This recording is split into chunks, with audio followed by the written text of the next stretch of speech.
दोस्तों, आज हम एक्सप्लेन करने वाले हैं हाल ही में रिलीज हुई मूवी अवतार the way of water. Director James Cameron की बनाई हुई इस फिल्म को लोग काफी पसंद कर रहे हैं। देखते हैं कि आपको ये मूवी कैसी लगती है। मूवी की शुरुआत में हम जेक सली को देखते हैं, जो एक पैंडोरा प्लैनेट पर है और अब वो नावी लोगों का लीडर बन चुका है। यहाँ पर उसका पूरा परिवार है। जेक सली ने अब 2 बच्चों को भी अडॉप्ट कर लिया है। इसमें से एक लड़की है और वो लड़की जेक सली की दोस्त डॉक्टर ग्रेस की बेटी है। जब वो यहाँ पर अवतार के रूप में आई थी तब उसे बेटी हुई थी, जिसके बाद उसकी मृत्यु हो गई क्योंकि डॉक्टर ग्रेस ने इस प्लैनेट के लोगों का साथ दिया था और अब जेक ने उसे अडॉप्ट कर लिया है। यहाँ पर एक इंसानी बच्चा भी होता है क्योंकि जब इंसान इस प्लैनेट को छोड़कर गए थे तब ये बच्चा यहीं पर रह गया था और अब जेक और उसकी पत्नी इन सभी बच्चों का ध्यान रखते हैं। जिस तरह से जेक की पत्नी ने उसे यहाँ पर हर एक चीज सिखाई थी, जेक भी अपने बच्चों को उसी तरह से सिखाता है। एक रात को जब जेक अपनी पत्नी के साथ लेटा होता है तब वो आसमान में एक चमकते हुए सितारे को देखते हैं जिसकी रोशनी बहुत ज्यादा होती है। जल्द ही इन्हें समझ में आ जाता है कि ये कोई चमकता हुआ सितारा नहीं बल्कि ये इंसानों का स्पेसशिप है जो एक बार फिर से इनके प्लैनेट पर आ चुके हैं। अब जो इंसानों के स्पेसशिप्स होते हैं वो इनके प्लैनेट पर लैंड करते हैं, जिससे जंगल में आग लग जाती है और तबाही होती है और अब स्पेसशिप्स के दरवाजे खुलते हैं जिसके अंदर से इंसान बाहर निकलते हैं। साथ ही रोबोट्स और बड़ी बड़ी मशीन्स भी होती है और इनके सामने जो भी आता है वो सबको कुचलते हुए लगातार आगे बढ़ते चले जाते हैं। जेक और उसकी पत्नी ये सब देखकर दुखी होते हैं, लेकिन वो इनकी मशीन्स और टेक्नोलॉजी के सामने टिक नहीं सकते, इसीलिए वो इनका विरोध नहीं करते। बाद में हमें इंसानों की लैब में दिखाया जाता है जहाँ पर कई सारे अवतार होते हैं और वहाँ पर जेक सली का भी अवतार होता है जो अभी अभी होश में आया था और फिर पूरी तरह से बेकाबू होता है। तभी उसे बताया जाता है कि वो कर्नल है, उसे मार दिया गया था। बाद में उसी के डीएनए से इस नावी अवतार को बनाया है ताकि आप इस प्लैनेट पर आसानी से सर्वाइव कर सको। दरअसल इंसानों ने इस प्लैनेट की तरह के लोगों के कई सारे अवतार बनाए होते हैं क्योंकि इस बार वो किसी भी तरह से इस जंग को जीतना चाहते हैं। आगे हमें जेक सली और उसकी पत्नी और उनके लोगों को दिखाया जाता है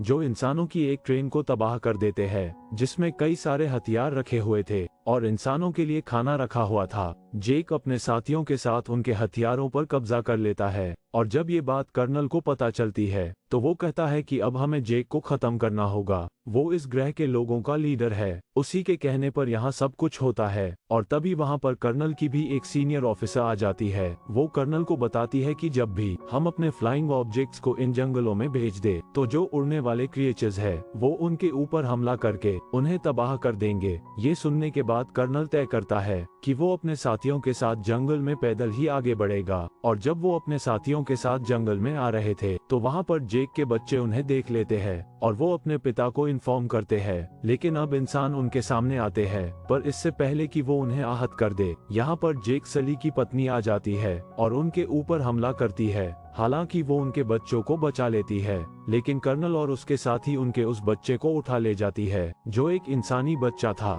जो इसी प्लैनेट पर रह गया था, जिसे बाद में जेक और उसकी पत्नी ने अडॉप्ट किया था। जेक और उसकी पत्नी अपने बच्चे के लिए काफी परेशान है, लेकिन जेक अपनी पत्नी से कहता है कि हमें इस कबीले को छोड़कर जल्द से जल्द यहाँ से जाना होगा। जो वो अवतार था वो कर्नल का था जिसके इंसानी रूप को मैंने मारा था और अगर हम यहाँ से नहीं गए तो मेरी वजह से वो हमारे साथ साथ हमारे पूरे कबीले को भी खत्म कर देगा। फिर जेक की पत्नी भी उसकी बात समझ जाती है और जेक अपने पूरे परिवार को उड़ने वाले पक्षियों पर बिठाकर यहाँ से निकल जाता है। बाद में हमें उसके बेटे को दिखाया जाता है जिसे कर्नल वहाँ से पकड़ कर लाया था और उस बच्चे का नाम स्पाइडर था। उसे इंसान टॉर्चर कर रहे थे क्योंकि वो जेक के कबीले का एग्जैक्ट पता जानना चाहते हैं पर वो उन्हें कुछ भी नहीं बताता। तभी वहाँ पर कर्नल आ जाता है और वो कहता है कि ये इंसान है, इसे हमें टॉर्चर नहीं करना चाहिए। इसके बाद वो स्पाइडर को बताता है कि मैं तुम्हारा असल पिता हूँ। पिछली बार जब मैं इस ग्रह पर आया था तो मैं तुम्हें यहाँ पर छोड़कर चला गया था, जो मेरी गलती थी और अब मैं ऐसा नहीं करूँगा, मैं तुम्हें अपने साथ वापस ले जाऊंगा। ये सुनने के बाद वो कर्नल की बात मान जाता है। फिर जेक सली को दिखाया जाता है जो अपने पूरे परिवार के साथ पानी में रहने वाले इस ग्रह के लोगों के पास पहुँचते हैं जो इनसे थोड़ा सा अलग होते हैं। वहाँ का जो लीडर होता है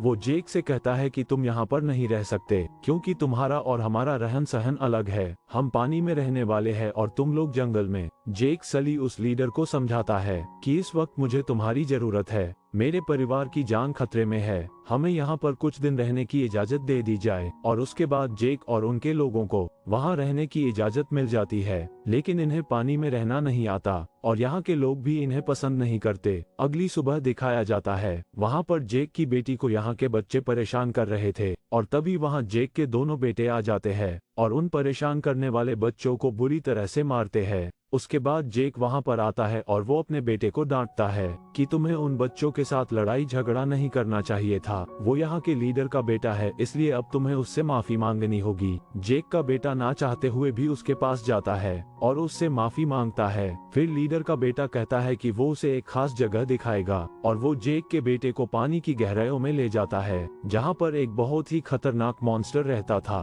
और उसे वहाँ छोड़कर चला जाता है। फिर वो मॉन्स्टर जेक के बेटे पर हमला कर देता है। वो अपनी जान बचाने के लिए इधर उधर भागना शुरू कर देता है, लेकिन पानी के अंदर उसकी स्पीड इतनी ज्यादा नहीं होती और अब वो मॉन्स्टर उसे खाने ही वाला था। तभी वहाँ पर और एक उससे भी बड़ा मॉन्स्टर आ जाता है और वो उसे मार देता है।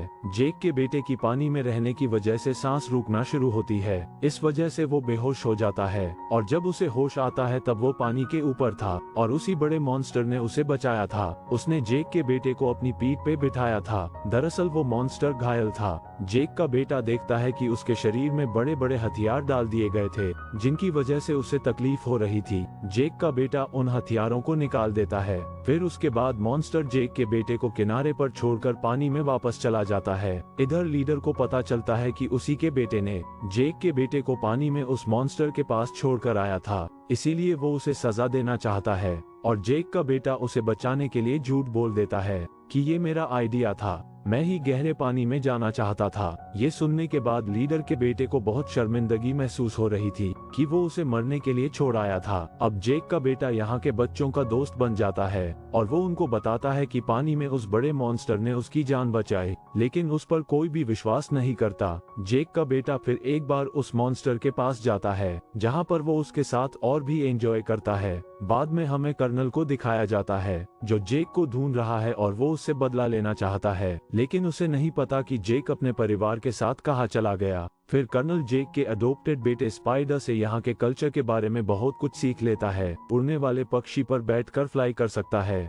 जिस पर बैठकर वो स्पाइडर के साथ एक आइलैंड पर पहुँचता है। वहाँ के लोगों को ये बंदी बना लेते हैं और उनसे ये पूछते हैं कि क्या तुमने जेक को देखा, और वो उन लोगों को जेक की फोटो भी दिखाता है, लेकिन वो लोग बताते हैं कि हमने इस शक्ल के किसी भी नावी को यहाँ पर नहीं देखा। फिर कर्नल को गुस्सा आता है और वो वहाँ पानी के एक क्रिएचर को मार देता है, जिससे स्पाइडर को बहुत बुरा लगता है। वो कहता है ये सिर्फ मछली पकड़ने वाले नावी है और इन लोगों को जेक के बारे में कुछ भी नहीं पता। उसके बाद कर्नल उस जगह को जलाता है और फिर वहाँ से निकल जाता है। इसके बाद कर्नल कई कबीलों पर जाता है, लेकिन उसे जेक के बारे में कोई भी इंफॉर्मेशन नहीं मिलती और इस बीच वो कई नावी लोगों को मार देता है। और जब ये लोग समंदर के रास्ते जा रहे थे तब वो देखते हैं कि समंदर में एक बहुत बड़ा क्रिएचर था और वो अपने बच्चे के साथ तैर रहा था और ये लोग उसे मार देते हैं। बाद में ये लोग उस क्रिएचर के मुंह के अंदर जाते हैं जहाँ पर वो उसके दिमाग में से एक लिक्विड निकालते हैं। ये लिक्विड इतना स्ट्रांग होता है कि जो भी इंसान इस लिक्विड को इंजेक्ट करेगा तो उसकी उम्र बहुत धीरे से बढ़ेगी, यानी कि वो बहुत सालों तक जिंदा रह सकेगा और अर्थ पर इस लिक्विड की कीमत करोड़ों डॉलर्स होगी। फिर वो सब लोग यहाँ से निकल जाते हैं। अगले दिन वो कबीला जहाँ जेक और उसके परिवार को आसरा मिला था, वो लोग समंदर में मारे गए उस क्रिएचर को देख लेते हैं और वो समझ जाते हैं कि ये सब कुछ जेक की वजह से हो रहा है। वो जेक से कहते हैं कि तुम्हारी वजह से वो इंसान यहाँ तक पहुँच गए हैं जो अब हमारे क्रिएचर को मार रहे हैं, जो हमारी दुनिया का हिस्सा है, लेकिन अब इंसानों को उसकी कीमत चुकानी पड़ेगी और इसीलिए अब हम लोग उन इंसानों पर हमला करेंगे। वहीं जेक के बेटे को दिखाया जाता है जो फिर से समंदर में उस मॉन्स्टर से मिलने पहुंचा जिसने उसकी जान बचाई थी। वो देखता है कि वो पूरी तरह से जख्मी पड़ा है क्योंकि उसकी बॉडी में इंसानों ने एक बहुत बड़ा डिवाइस इंजेक्ट किया था और इस वजह से वो हिल भी नहीं पा रहा था। फिर जेक का बेटा और उसके साथी सब मिलकर इस डिवाइस को निकाल देते हैं। तभी कर्नल अपने लोगों के साथ वहां पहुंच जाता है और वो उन बच्चों पर हमला कर देता है और अब कर्नल और उसके लोग उन्हें जाल में फंसाकर अपने शिप में ले आते हैं। जेक और उसके कबीलों के लोगों को पता चलता है कि उनके बच्चों की जान अब खतरे में है और सब लोग वहां पर जाने के लिए निकलते हैं। फिर जेक और उसके सारे लोग उस जगह पर पहुंच जाते हैं। वो देखते हैं कि कर्नल ने उनके बच्चों को शिप में बांध कर रखा है, इसीलिए वो उन पर हमला नहीं करते। और आगे कर्नल जेक से कहता है कि तुम अपने बच्चों की जिंदगी चाहते हो तो तुम्हें अकेले उस शिप में आना होगा। और फिर जेक इस बात के लिए मान जाता है क्योंकि वो अपने बच्चों और साथियों को बचाना चाहता है। और जब जेक उस शिप की ओर जा रहा होता है तभी वहां पर समंदर का वो सबसे बड़ा मॉन्स्टर आ जाता है और वो उनके शिप के ऊपर कूदकर वहां तबाही मचा देता है। और फिर जेक और उसके सारे लोगों को मौका मिल जाता है। सब लोग मिलकर कर्नल और उसके साथियों पर हमला कर देते हैं। इंसानों और नावी लोगों के बीच में एक घमासान युद्ध शुरू होता है जिसमें बहुत सारे इंसान मारे जाते हैं, साथ ही कुछ नावी लोगों की भी मृत्यु हो जाती है। लेकिन इस लड़ाई में जेक के बेटे की हालत बहुत ज्यादा खराब हो जाती है और फिर उसकी भी मृत्यु हो जाती है, जिससे जेक की पत्नी दुखी हो जाती है। वो कर्नल से अपने बेटे की मौत का बदला लेना चाहती है, लेकिन अब भी उनका एक बेटा और बेटी कर्नल की गिरफ्त में होते हैं। जेक अपने बच्चों को बचाने के लिए जाता है और कर्नल जानता है कि वो यहाँ पर जरूर आएगा, इसीलिए वो उसे मारने के लिए सारे इंतजाम कर रहा था। लेकिन तभी जेक वहाँ पर एक ब्लास्ट कर देता है जिसमें काफी सारे लोग मारे जाते हैं, जिसके बाद वो खुद कर्नल की शिप में आता है और बाद में जेक की पत्नी और उसके साथी भी वहां पर आ जाते हैं और कर्नल के लोगों को मारने लगते हैं। और जब कर्नल देखता है कि अब उसके लोग मारे जा रहे हैं और उसकी हार हो रही है तो वो जेक की बेटी की गर्दन पर चाकू रखता है और सबको हथियार नीचे डालने के लिए कहता है। लेकिन इससे पहले कि सब लोग हथियार डाल दे तभी जेक की पत्नी कर्नल के बेटे स्पाइडर को, जिसे उसने बचपन से पाला था, उसी की गर्दन पर चाकू रखकर कर्नल से कहती है कि मेरी बेटी को छोड़ दो। कर्नल अपने बेटे को बचाने के लिए उस लड़की को छोड़ देता है और उसके बाद जेक और कर्नल इन दोनों के बीच में जोरदार फाइट होती है।